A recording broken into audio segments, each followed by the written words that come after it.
அன்று டிசம்பர் மாதம் 24ஆம் தேதி. பிள்ளைகள் வெளியூரிலிருந்து கிறிஸ்துமஸ் விடுமுறைக்காக வந்திருந்தார்கள். ஜோதி அவசர அவசரமாக பிள்ளைகளுக்கு விருப்பமான உணவை சமைத்துக் கொண்டிருந்தாள். வருடத்தில் 3 அல்லது 4 முறை மட்டும் அடுத்த தெருவில் இருந்து ஆலயத்திற்கு வரும் தேவி தொலைபேசியில் அழைத்தாள்.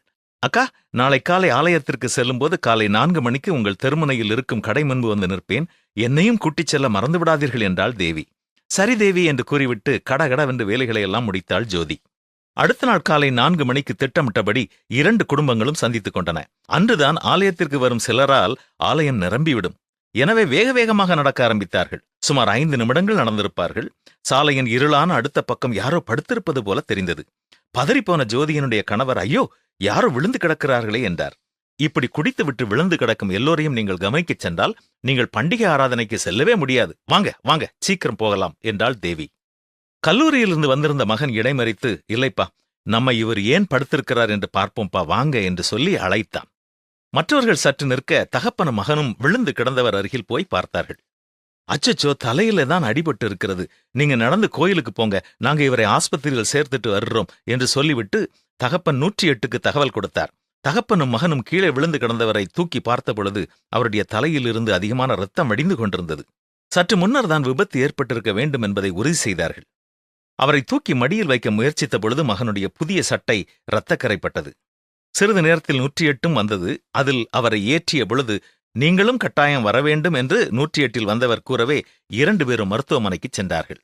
மருத்துவமனையினுடைய அவசர பிரிவில் அங்கே உள்ளே நன்றாக கவனித்தார்கள். அப்பா சற்று களைப்பாய் இருந்தபடியினால் அவரை வெளியே உட்கார வைத்துவிட்டு மருத்துவர்களோடு மகன் நின்று கொண்டிருந்தான். சற்று நேரம் கழித்து வெளியே வந்த மகனிடத்தில் விசாரித்த பொழுது அவர் ஆபத்தான நிலையை தாண்டிவிட்டார் என்று கூறினான்.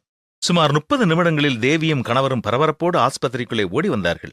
என்ன என்று கேட்டபொழுது, இங்கே ஆஸ்பத்திரியில் இருந்து எங்களுக்கு அழைப்பு வந்தது, விபத்தில் சிக்கிய அப்பாவை இங்கே சேர்த்து இருக்கிறார்களாம் என்று கூறவே தகப்பனும் மகனும் புரிந்து கொண்டார்கள். பண்டிகைக்கு ஊரிலிருந்து வந்த தேவியினுடைய அப்பா இறங்கி வீட்டிற்கு வரும் வழியில் விபத்தில் அகப்பட்டு ரோட்டிலே கிடந்திருக்கிறார். ஆனால் தேவி குடும்பத்தினர் அப்பாவினுடைய பிரயாணம் குறித்து சரியாக விசாரிக்கவில்லை என்பதை புரிந்து கொண்டார்கள்.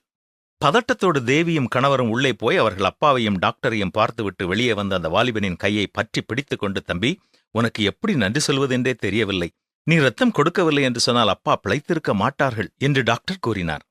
பண்டிகை ஆராதனை ஆனாலும் அதையும் விட்டுவிட்டு நீ ஒருவருக்கு உதவி செய்ய சென்றது சரியில்லை என்று நான் சிந்தித்தேன். ஆனால் இப்பொழுது புரிந்து கொண்டேன். பண்டிகை ஆராதனையை விட தேவையோடு இருப்பவர்களுக்கு உதவி செய்வதுதான் முக்கியம் என்பதை புரிந்து கொண்டேன் என்றும் கூறினாள். பலியை பார்க்கிலும் கீழ்ப்படிதலே முக்கியம் என்ற வேத வசனத்தை வாழ்க்கையில் காண்பித்த வாலிபனினுடைய சாட்சி தெளிவாக ஒலித்தது.